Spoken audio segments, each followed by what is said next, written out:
So today I wanted to talk to you a little bit about some of the differentiators that not only AWS brings, but just cloud in general.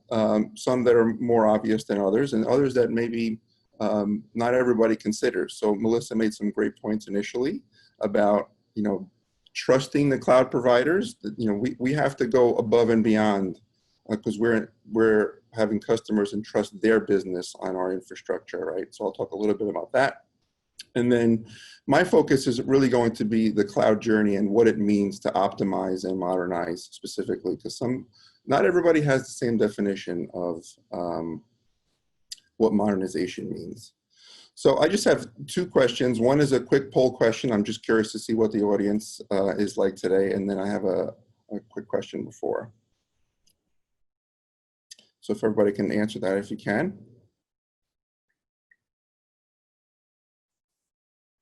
What stage would you say your company is establishing or executing your cloud strategy? Have you not started yet? Are you on your way? Have you been there for a while and now going to advanced or cloud native solutions, or do you not even know what cloud is? My next is just a fun little ask. What does everybody think this is a chart of? Before I put the title on. Is it the number of servers that AWS spins up in an hour on average for the year?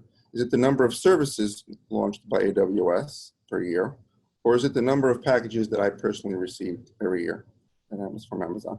So this has to do with what Melissa was saying earlier regarding there's certain things that us as cloud providers have to do that the average business or infrastructure owner or CTO or CIO or CISO may not have to pay attention to. Obviously, there's some that all do, security, stability, reliability, all those things, but we have to take it to the next degree, right? Again, businesses are entrusting us with our, with their business. And that is correct. So 67% of you got it right. So this is the pace of innovation at AWS. So can anybody imagine launching 2,300 services in 1 year at your company, or 1,900, or even 280, right? The reality is some businesses may have the capability of doing this and the army and budgets that it takes. But the reality is this pace of innovation is probably not something most businesses can achieve on their own without like an unlimited budget, right? And for us, it's kind of a necessity for us. And the reason is, that brings me to this slide. So this slide is not necessarily meant to be read, right? It's more of an eye chart. It's meant to make an impact on all the spaces we fall into that we have to have solutions in because our customers want it. Right? Our customers need it. They require it in order to make decisions to move to the cloud and specifically to move to AWS. So 90% of our solutions come from customer requests. 90% of features are from customers asking us, hey, it's great that you have service XYZ, but we really needed to do this too. And that's where 90% of our releases come from. The other 10% are us really trying to read between the lines, right? Sometimes it's not obvious that we need a technology. It's not obvious that a service could be have more impact if we implement some different features or some new versions of that service. And that last 10% is where we feel we're pioneers and we invent on the behalf of customers. So does every business need to play in all these categories? Probably not. Does every business need to have solutions in most of these categories? Sure, especially when it comes to security and compliance. You may not have any IoT initiatives, so that may not be important to you, right? But every company needs to be deep in analytics nowadays. Every company needs to have core services and infrastructure and make sure that those are all secure. We take it to the next level, right? Because again, businesses are entrusting us with their business. So this is the core of my presentation, and it's really about the journey to the cloud, and it is a journey, right? You'll see here on the left is traditional on-premise licensed, leased hardware, owned buildings, licensed software, high level of on-staff experts, certifications, all that kind of thing. And that's why the technical, what we refer to as technical debt or high expenses is extremely high with that model compared to what it could be in the cloud. As you move to the right and the arrow gets larger, you move more and more towards cloud native solutions. And again, I'll talk about what modernization means and how Amazon or AWS defines modernization. But let's focus for the migration and optimization components in the middle for the next couple of minutes. So typically you'll see those red dots. What those red dots means is those are just various projects and applications that you may choose to focus on during your journey. Some of those may be done in parallel. Some of those may be one-offs. That's where you make decisions like, hey, this application has been around for 10 years. It's on legacy hardware. It's on hardware that's coming off of lease at the end of the year. We should probably see if it makes sense to sunset it, upgrade it, move it to the cloud, modernize it, what have you. It's those decisions that happen between the migration, optimization, and modernization phase, right? So one of the terms I hate whenever there's a cloud discussion going on is I hate the term lift and shift, right? A lot of people use it as, as a substitute for migration. It really isn't. And that's because lift and shift to me doesn't really take into effect total cost of ownership. So as long as there's no specific compelling event that is forcing you to move your entire on-premise footprint, then there's no reason why you should move your entire on-premise footprint. For example, if your company is looking to sell the data center, get out of the data center, or end a contract with a colo provider, if you're doing a merger or an acquisition, where there's specific deadlines where companies have to have severed their working relationships with contracts or whatever, those are very hard, concrete, inflexible scenarios that you kind of just got to roll with, right? And you may not have the flexibility or the time, the length of runway for you to effectively assess your current footprint and what it should look like in the cloud, even if it's just a right-sized footprint. And if that's one of those scenarios, fine, then I get it. Then a lift and shift as is kind of the only way you go, because there's other constraints that are kind of beyond your control. But outside of that, there's really no reason why any company should just take what they have on premise and move it to the cloud. If you have 100 SQL servers or 1,000 SQL servers on premise, you should not have 1,000 SQL servers in the cloud. And part of that is a right-sizing exercise, right? It's understanding what your utilization is across that footprint. It's understanding against what your load is at different cycles of your business cycle, whether that's a daily cycle, a weekly cycle, a monthly cycle, quarterly, annually. There's plenty of different application profiles that fall within the category. Well, it's the end of the month, and at the end of the month, we have a heavy load on this application. Okay, great. Then you should profile that application, and you should be able to look at what the average utilization is for that application for that time period, and then extrapolate over a year or longer. Understand, well, for the most part, these servers are sitting at 50, 40, or sometimes even less % idle for the whole month, right? And it's only at the end of the month that they spike to 90%. What does that mean for total cost of ownership? Well, it still means that you have to dedicate hardware to it. You have to dedicate monitoring and maintenance tools to it. You have to pay licenses for it. And if you're a Microsoft customer, you'll pay for 36 months at a time for that footprint, even though you might not use it to its full extent or its peak. If you're an Oracle customer, same thing goes, right? So why would you move that entire footprint when really at the end of the month in this example is when it hits its peak? What would be more appropriate is to move that application and put it in an auto-scaling environment where you take advantage of the elasticity and security of the cloud.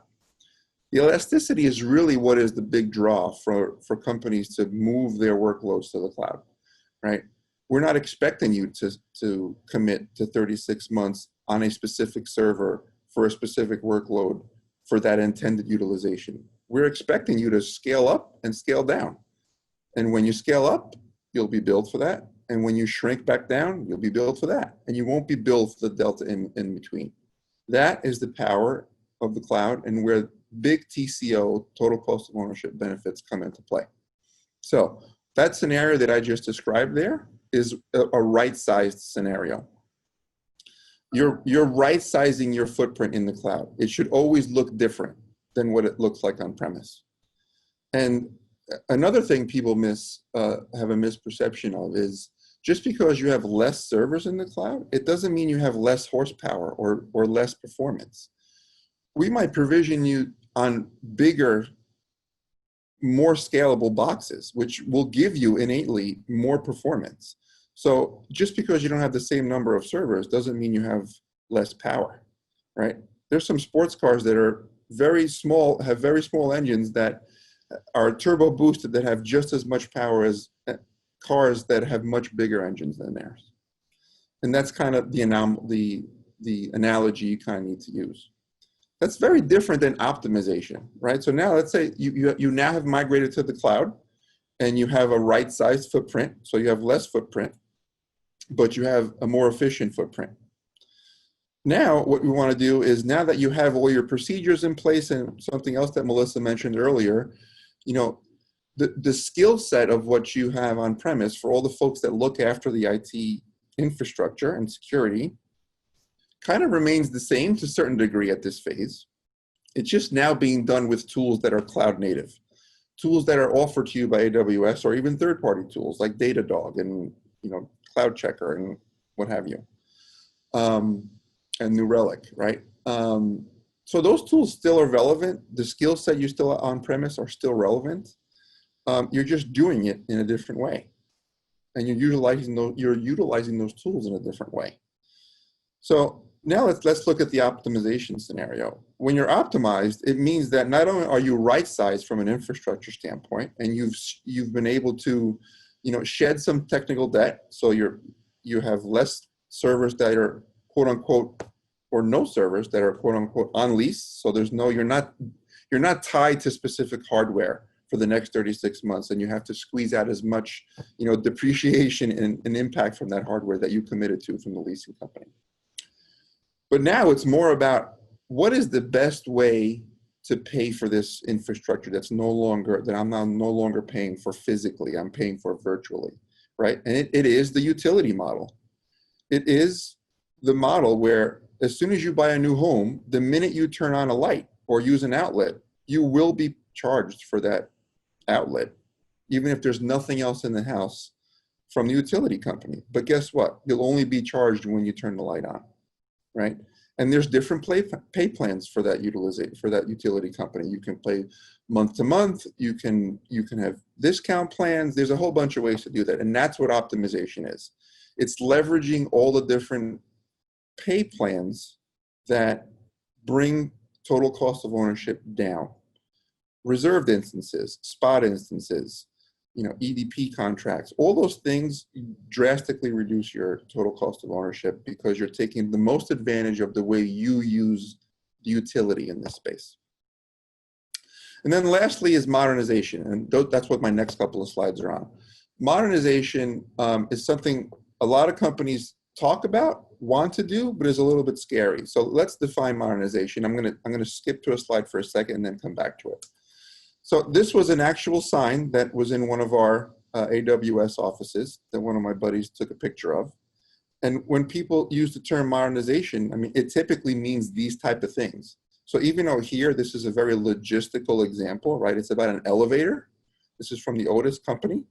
And here they're defining the benefits of modernization as increased reliability, better efficiency. Well, the third bullet doesn't apply to us right now, but more quality and better service, right? That's typically how AWS defines modernization as well. So, but what does it mean to modernize? It really means coming off of those legacy hardware contracts, legacy hardware leases, legacy hardware in general, and then divorcing yourselves from some of those large scale licensing contracts. So not having to license your entire footprint for the whole entire year or 36 months at a time when you probably only use that entire footprint a fraction of that time. And that means going to cloud native solutions. Cloud native typically means open sourced and non-licensed technologies and that kind of thing. That's what cloud native means to us. So let's move on to a little bit more about this modernization cost model, right? So is it expensive to modernize? The answer is it can be, and initially it will have some cost outlays, but the long-term benefits of modernizing an application outweigh the cost of initial modernization. So if you look at the chart here, you'll see that, you know, on-premise hardware, software, support contracts, all those are bundled in that large blue bar, right? And that's why you have the high technical debt. It's all part of that same package. You need all those things to be secure and successful in the software packages you buy off the shelf. You know, what happens when you modernize those packages or those applications? So you're restricted with the off-the-shelf or packaged applications. You're restricted to their update time cycles, their guidelines, their security recommendations, that kind of thing, right? And you still have to pay all the maintenance and fees that go along with that, including hardware. When you modernize, you have the ability to have the flexibility to innovate faster, and the cost of owning a modernized application is drastically less than what it would be otherwise. Plus, it allows you to innovate faster with us as we innovate and leverage the capabilities that the cloud gives you from a cloud native perspective. So the yellow bar on the right, it kind of shows, you know, a 50% savings, right, from the initial bar all the way to the left. The reality is that varies, right? And honestly, it can be much more than 50% savings. On average, some of our customers see 30% or 40% or 50%, but some of them show even more, and I'll show you some examples coming up now. But the reality is modernizing is a way to lower your total cost of ownership, making your business more efficient, more nimble, so that you can react to things like a global pandemic. Who would have thought? So this is an example of, from a Microsoft scenario, so Microsoft modernization pathways. This is an example of some of the ways we envision folks modernizing to a future state that has cloud native scenarios in it, right? So regardless of where you're starting from, whether it already is in AWS, so for example, you might have a Windows or SQL 2008 footprint already in AWS. So you've already migrated that, right? There's still ways to modernize that. You could have legacy or current footprints in Azure, or you can still be all on-premise, or a combination of all three. There's still ways to modernize all those things. And what does it mean? It means from going from traditional .NET or SQL databases, or Oracle as well, to cloud native scenarios. So you leveraging containers, using serverless, going to .NET Core, going to open source databases like Aurora and DynamoDB, right? Those bring significant, not only capabilities, but drastic changes and efficiencies to the way your infrastructure works. So for example, I'll talk about a few of these customers on here. So ZocDoc is kind of like the open table of for healthcare scheduling, right? You can look up, you can put in your zip code, and you put in your doctor or condition you have, and it actually brings up scheduling for those doctors in your area. It's a pretty amazing tool. They broke up their monster monolithic .NET application into small containerized microservices. And they went through, some of their processing times went from 24 days to 24 hours, just by modernizing to containers. Ancestry, a very similar scenario. They moved 10 petabytes of data across 400 applications to AWS in 9 months, in less than 9 months. So imagine moving 10 petabytes in 9 months, right? And the way they did that is they moved to modernized scenarios on .NET Core using serverless and containers to get them there. Enforce saw some great benefits by moving their on-premise Microsoft workloads to us. So it was a full migration, and they recognized 75% cost savings just in their backup costs alone, among other things. I'm also going to mention one that's not shown here, and that doesn't necessarily have anything to do with the Microsoft scenario, but it's NASDAQ, right? So NASDAQ, they support 125 different exchanges worldwide, and every night they have a 12-hour window between 6 p.m. and 6 a.m. to load between 30 and 60 billion records. And those records are used for a variety of things like billing and reporting and all those kind of things. The reality is between 30 and 60 billion records have to be processed overnight before 6 a.m. comes around. That window of time does not change, right? That's a fixed limitation for them. However, the records that they have to process has continuously continued to increase as the years have gone by, and the more exchanges they can continue to support. So they are already, in the cloud and using AWS, and have huge data lakes. But one of the things they did to drastically improve their efficiencies is they actually leveraged Redshift Spectrum. So Redshift is our warehouse offering, but we recently came out with Redshift Spectrum. So what they did is they leveraged that, the new features in Spectrum, and it resulted in a 90% faster processing time in some of their processing. So just think about a process taking 40 minutes, now taking 4 minutes. That is significant impact to the bottom line business, right? Significant impact. Now, again, that has nothing to do with any kind of Microsoft modernization scenario, but it does have everything to do with the way NASDAQ thinks about modernizing their business, right? They were willing to take the next step. They already have a sophisticated data warehouse or several data warehouses with us, but they took the leap into the next version of that with us because we iterated on that and innovated on that offering with them. So just an example there. And part of that brings me to the next slide is using the right tool for the job, right? Using the right tool for the job.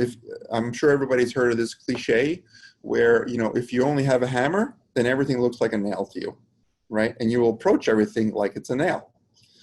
So, we very much believe in using the right tool for the job. And my next two slides are about just some tools that we have that are appropriate to making your way across into the cloud native journey.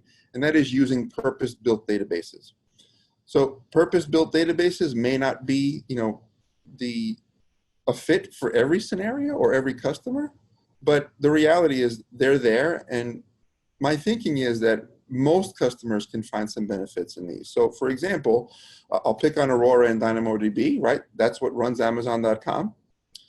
You may have heard that back in September of 2019, we shut down our last customer-facing Oracle database, and all of it is all customer databases now are running on Aurora and DynamoDB. Over 7,500 Oracle databases were shut down. So you can imagine the cost savings just on that. But behind the cost savings, there's just the performance and efficiency that Aurora and Dynamo bring, right?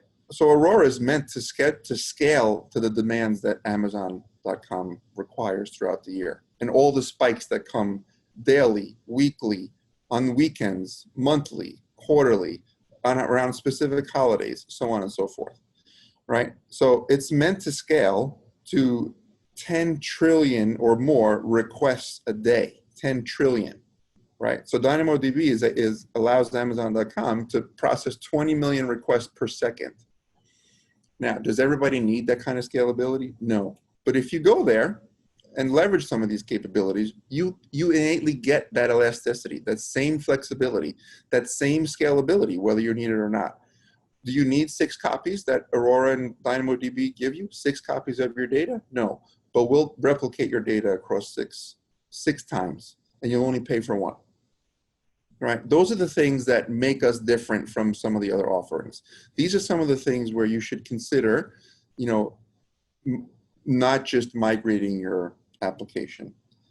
So things like time series. Are you a big IoT shop? If you are, you're constantly sampling data from these IoT devices. Well, that can expand that can fill your databases really quickly, right? We have time series database called TimeStream just for that kind of thing. So again, right tool for the job.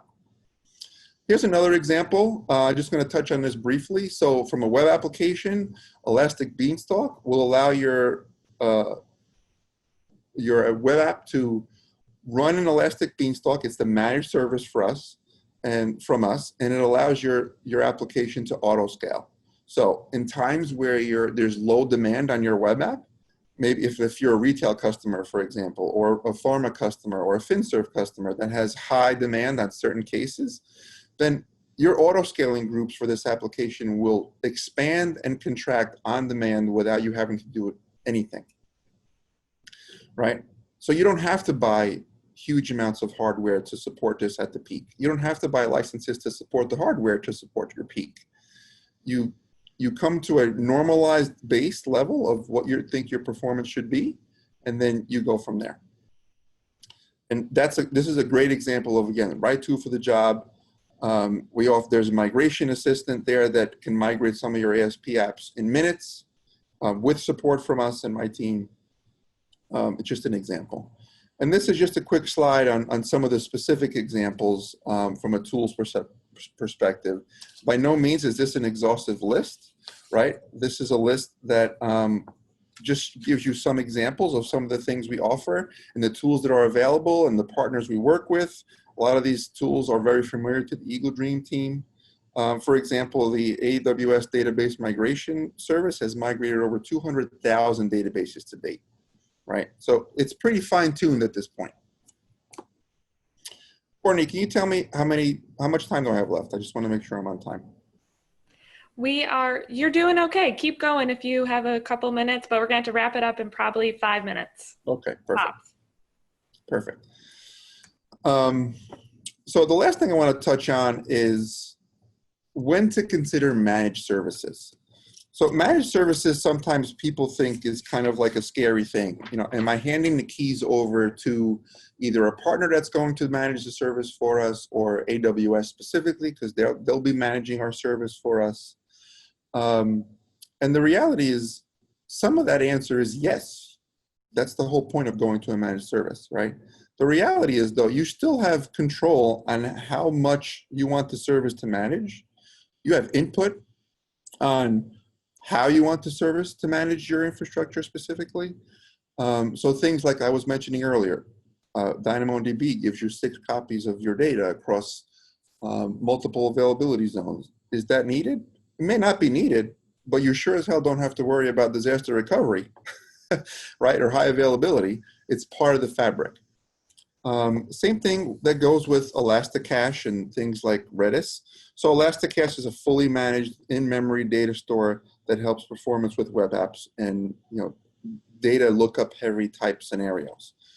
Redis stands for Remote Dictionary Server, and it again significantly enhances and improves the efficiency of data-intensive lookups and database interaction, right? It's typically used in gaming and ad tech, and a lot of FinServ applications use Redis. But Elasticache is our managed service offering in that because it could be complicated. Of course, we offer Active Directory in the cloud. What I mentioned earlier about SQL Server, same thing applies here. If you have an application profile that is not that complex, for example, so it doesn't have a lot of complicated or customized code, doesn't have a lot of stored procedures with it.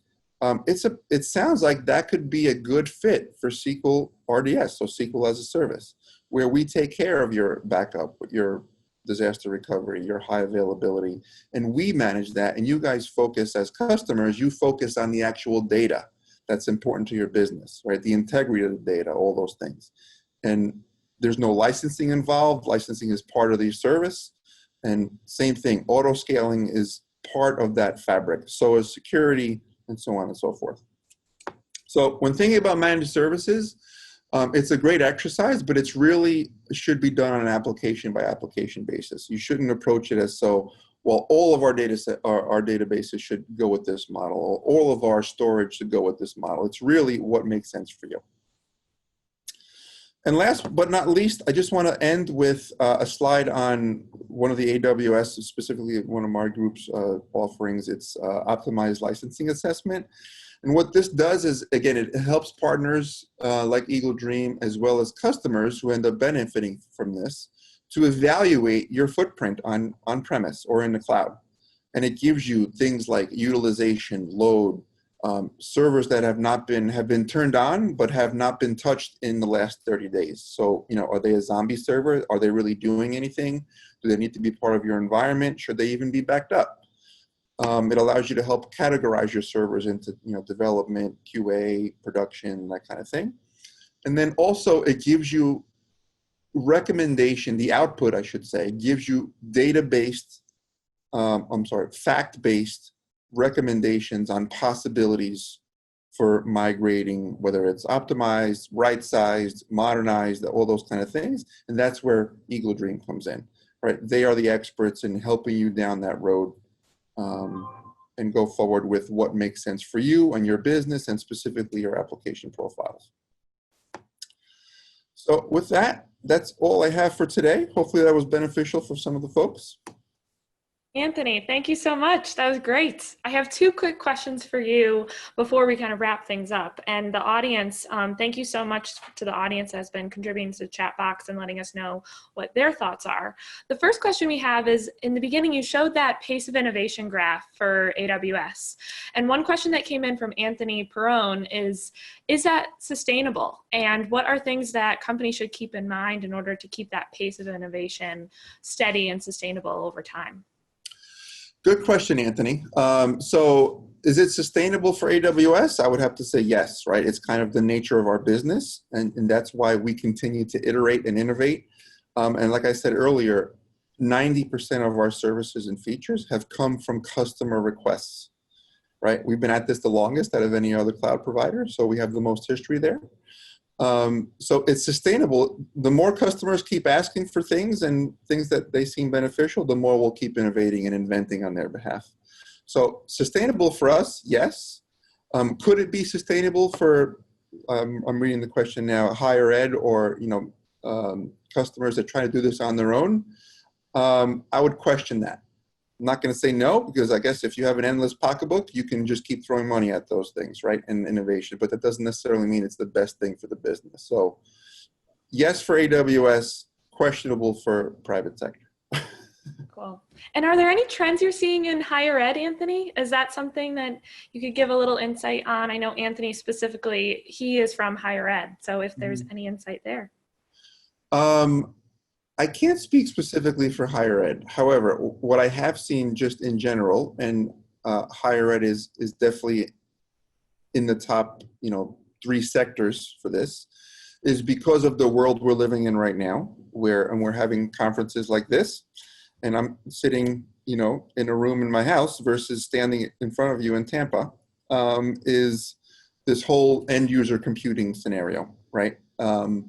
End user computing now, so companies and colleges may have had a remote access or VPN type technology implemented, but it was never meant to handle the entire load of their entire workforce or their entire student base all at the same time, 24 hours a day, right? And what's happening there is, colleges and companies, public and private, if they haven't made the leap to cloud, this has forced them to at least address this scenario, end user computing, because they kind of, were forced to, right? They can't let their students down or their customers down or their employees down, or not enable them to continue to be learning, or not enable them to continue to be doing their job without these remote access scenarios. And honestly, like I was saying earlier, scalability and elasticity of the cloud is a main reason to go to the cloud. So we're seeing trends where companies and customers, including higher ed, may have just dipped their toe in the cloud for now. But now that this whole pandemic has forced them to really look and reassess, more and more of them are coming to us with like, hey, we want a more strategic long-term plan here versus just kind of a reactionary plan. So that's personally what I'm seeing. Awesome. Thank you. And then Anthony Perone, thank you so much for those 2 questions. Those are great. And I would love to connect you with our Anthony Morgante if you want to continue the conversation, or some of our team. So I'll be reaching out to you afterwards. Those are great questions. And Anthony Morgante, thank you so much for taking the time.